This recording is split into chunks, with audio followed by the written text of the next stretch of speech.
Ces paroles ont résonné dans tout le continent africain. Il a déclaré « Nos pères ont été trompés, nos grands-pères ont été dupés. Mais aujourd'hui, cette mascarade prend fin. L'Afrique appartient aux Africains et ses richesses doivent être utilisées pour ses enfants, pas pour enrichir des empires lointains. » Peu après cette conférence explosive, les rues de Ouagadougou se sont remplies de manifestants. Des milliers de citoyens se sont rassemblés devant le bureau de la Banque mondiale, scandant « Rendez-nous notre argent !» Les étudiants brandissaient des pancartes de soutien, tandis que les femmes tapaient sur des casseroles pour se faire entendre. Sur les réseaux sociaux, le hashtag #Traor contre World Bank est rapidement devenu viral. Des millions d'Africains, du nord au sud du continent, ont exprimé leur admiration et leur soutien au jeune président burkinabé. Pour beaucoup, il est devenu le symbole d'une Afrique en pleine renaissance. D'autres chefs d'État africains ont réagi rapidement. Le président malien Assimi Goïta a salué l'initiative et déclaré que le Mali aussi avait été victime de ce système. Le président nigérien Abdourahmane Tiani a appelé les pays du Sahel à revoir leurs relations avec les institutions financières internationales. Même le président guinéen Mamadi Doumbouya a félicité Traoré et promis d'entreprendre des démarches similaires. De son côté, le vétéran ougandais Yoweri Museveni a reconnu que ce que Traoré a osé faire aurait dû être fait depuis un demi-siècle. Face à ce raz-de-marée, la Banque mondiale a tenu une réunion de crise à Washington. Son président, Ajay Banga, a convoqué les directeurs régionaux pour évaluer l'impact potentiel d'un effet domino en Afrique. L'angoisse monte au sein des grandes institutions financières. Le FMI, par la voix de sa directrice, Kristalina Georgieva, a tenté d'appeler au calme. Mais son message a été mal reçu sur le continent africain, perçu comme une tentative paternaliste de museler une légitime révolte. Les chancelleries occidentales ont aussi réagi, notamment la France et les États-Unis. L'Élysée a tenté d'envoyer une délégation diplomatique en urgence à Ouagadougou, mais Traoré a refusé de la recevoir. Il a répondu avec fermeté « Nous réglerons d'abord le dossier de la Banque mondiale. Ensuite, nous discuterons avec vous. » Dans un ultime rebondissement, James Morrison a tenté de fuir le pays par l'aéroport international. Mais les forces de sécurité burkinabées étaient déjà sur place. Son passeport a été saisi et il a été reconduit au palais pour être interrogé. Pendant ce temps, la Chine a exprimé son soutien au Burkina Faso, déclarant que chaque pays a droit à son autonomie économique. La Banque de développement chinoise a même proposé des prêts sans intérêt, ce qui a provoqué l'irritation de plusieurs capitales occidentales. La Russie, pour sa part, a vivement condamné les pratiques de la Banque mondiale. Par la voix du porte-parole du Kremlin, Dmitri Peskov, elle a qualifié les activités de cette institution en Afrique de néocolonialisme pur. Un vent de changement souffle sur l'Afrique. Le courage de Traoré a brisé le silence. Pour beaucoup, il marque le début d'une ère nouvelle, celle où l'Afrique revendique son droit à la souveraineté, à la dignité et à la justice économique. Une annonce inattendue émanant de Ouagadougou, la capitale du Burkina Faso, a provoqué une onde de choc à travers le monde. Ce matin, le président Ibrahim Traoré a pris une décision historique qui bouleverse les équilibres économiques mondiaux et remet en question le rôle des institutions financières internationales en Afrique. Tout a commencé il y a une semaine, lorsqu'une commission d'audit spéciale, composée de jeunes experts en finances publiques, a été constituée au sein du ministère burkinabé des Finances. Leur mission, examiner en profondeur les accords signés entre le Burkina Faso et la Banque mondiale depuis l'indépendance du pays. Les résultats de cette enquête ont été tout simplement stupéfiants. Selon le rapport de la Commission, le Burkina Faso aurait remboursé des montants astronomiques à la Banque mondiale depuis 1960 jusqu'à 15 fois le montant initial emprunté. Ce remboursement colossal ne correspondrait en rien aux bénéfices supposés de ces prêts. Encore plus troublant, la majorité des fonds prêtés auraient été affectés à des projets fictifs. Des routes, des hôpitaux, des écoles, autant d'infrastructures censées avoir été construites, mais qui, sur le terrain, n'ont jamais vu le jour. Pourtant, les paiements ont été régulièrement effectués, les intérêts ont continué de s'accumuler et la dette n'a cessé de croître. Les enquêteurs ont mis au jour des documents accablants, accords confidentiels, protocoles secrets, preuves de pots de vin et même des contrats engageant des ressources nationales à l'insu du peuple. L'un de ces documents, signé en 2019, engageait 40% des réserves d'or du pays comme garantie auprès de la Banque mondiale, sans que le Parlement ni la population n'en aient été informés. Face à ces révélations, le président Traoré, visiblement indigné, a convoqué une réunion d'urgence au palais présidentiel. Selon des sources proches du pouvoir, il aurait réagi avec une colère froide en prenant connaissance des documents. Il a immédiatement exigé la présence du directeur régional de la Banque mondiale pour l'Afrique de l'Ouest, James Morrison. Dans une rencontre tendue, sous haute sécurité, Traoré a présenté les preuves à Morrison, les posant sur la table avec fermeté. « Monsieur Morrison, voici la preuve de 50 ans de pillage organisé. Vous avez vidé notre pays sous prétexte d'aide au développement. Aujourd'hui, cela prend fin », aurait déclaré le président burkinabé. Lorsque Morrison a tenté d'invoquer la diplomatie et les procédures standards, Traoré l'a interrompu sèchement. « Ce que vous appelez des règles, nous l'appelons colonisation économique. Je vous donne 24 heures.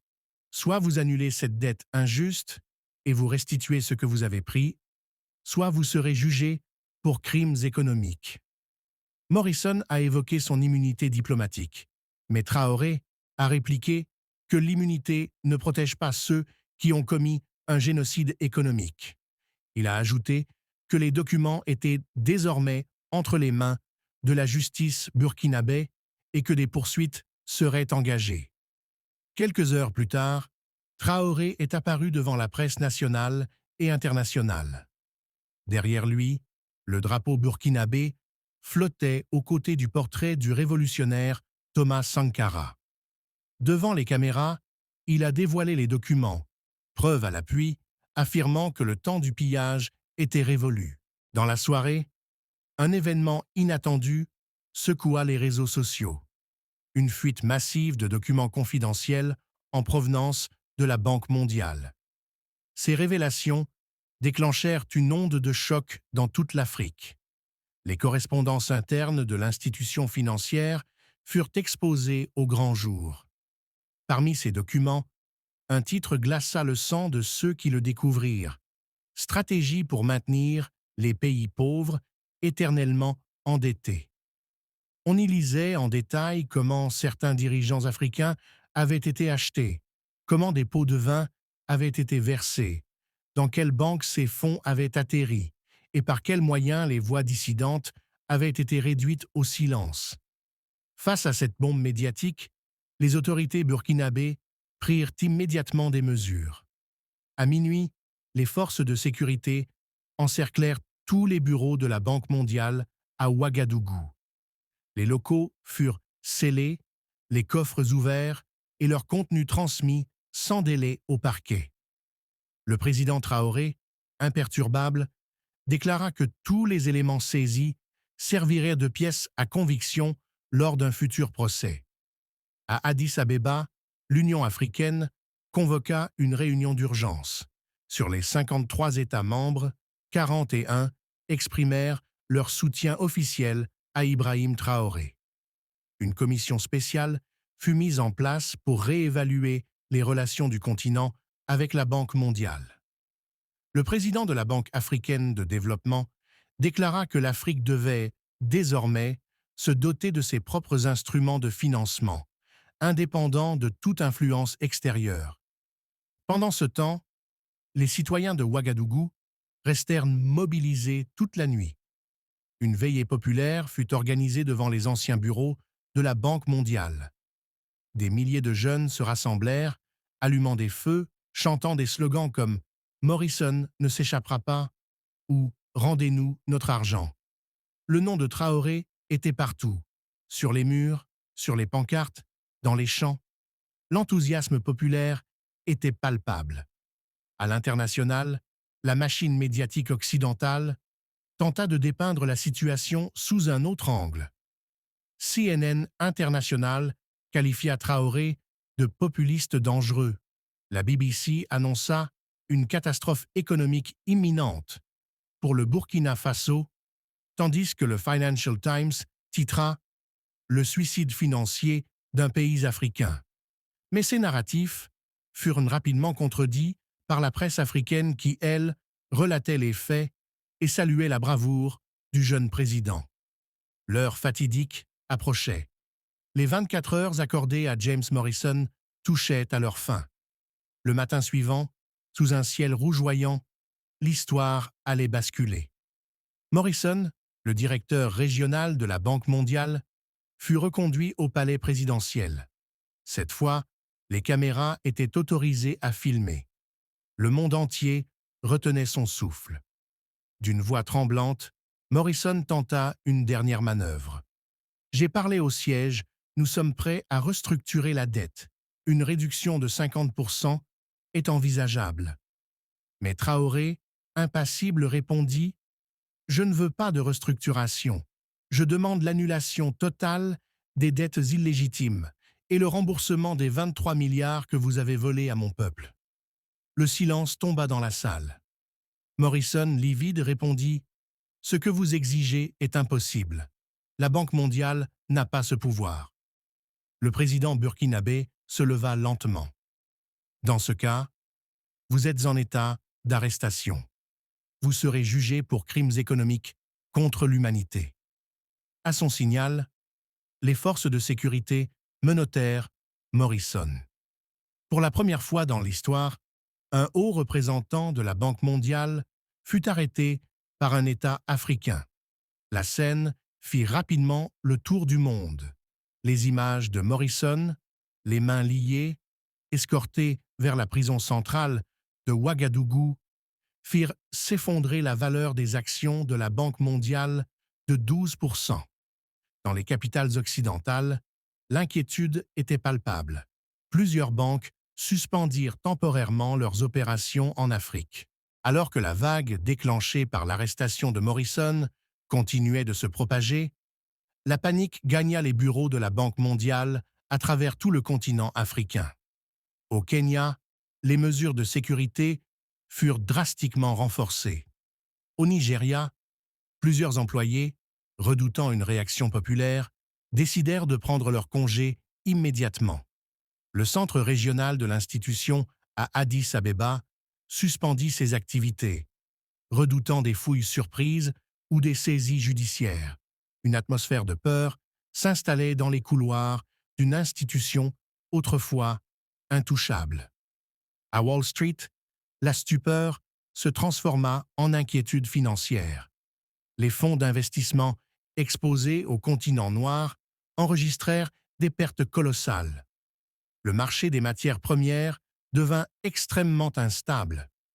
Le cours de l'or atteignit un niveau record, témoignant de l'incertitude mondiale.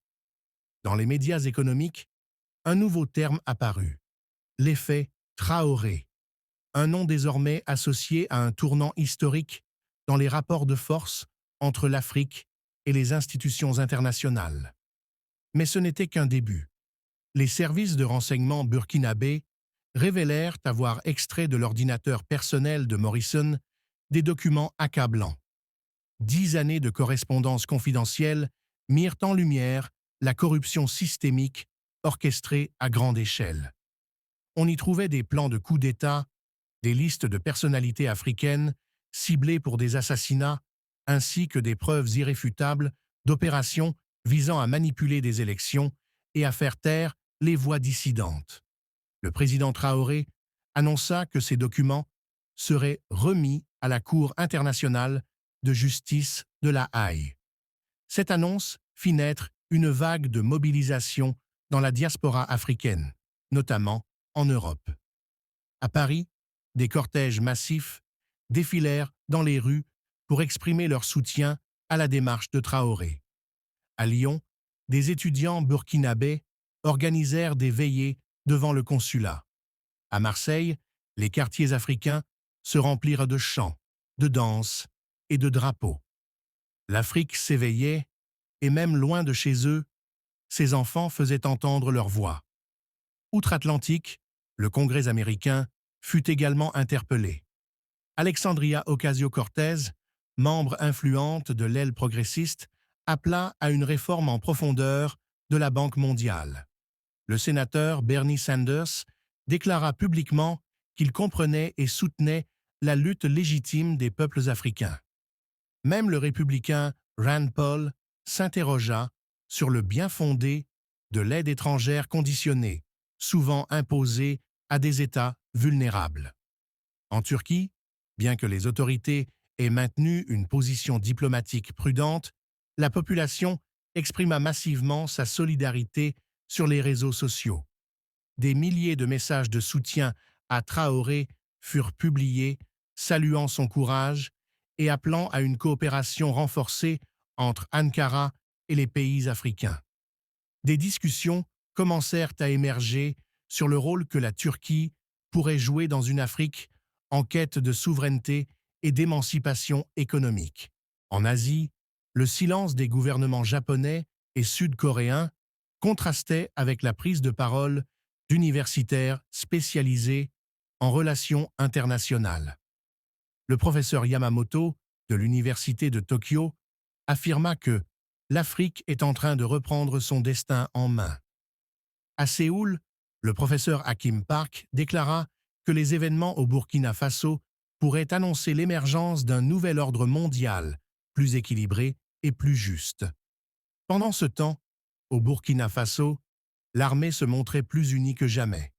Les soldats affichaient leur loyauté au président Traoré, et des généraux prirent publiquement la parole pour affirmer leur fierté de servir sous ses ordres. Dans le ciel de Ouagadougou, des avions militaires effectuèrent des vols symboliques, célébrant la libération politique et économique du pays. La population, elle, continuait de célébrer dans un mélange de joie, de fierté et d'espoir. Le pays tout entier baignait dans une ambiance de renaissance. Dans les écoles, les enfants dessinaient le portrait de leur président, qu'ils appelaient déjà « notre héros ». Dans les mosquées et les églises, des prières spéciales étaient récitées. Dans les marchés, les vendeurs criaient fièrement « Nous avons chassé la Banque mondiale ». Les anciens disaient n'avoir pas vu une telle unité depuis les jours de Thomas Sankara. Une chose était désormais certaine, l'Afrique ne serait plus jamais la même. L'arrestation historique d'un haut responsable de la Banque mondiale, les révélations explosives et la détermination d'un jeune chef d'État avaient brisé un tabou. Des dirigeants courageux émergeraient dans d'autres pays. Les systèmes de dépendance seraient remis en question. Le continent africain, longtemps asservi par des puissances extérieures, commençait à écrire une nouvelle page de son histoire. Et cette page porterait le nom d'Ibrahim Traoré, symbole d'une Afrique debout.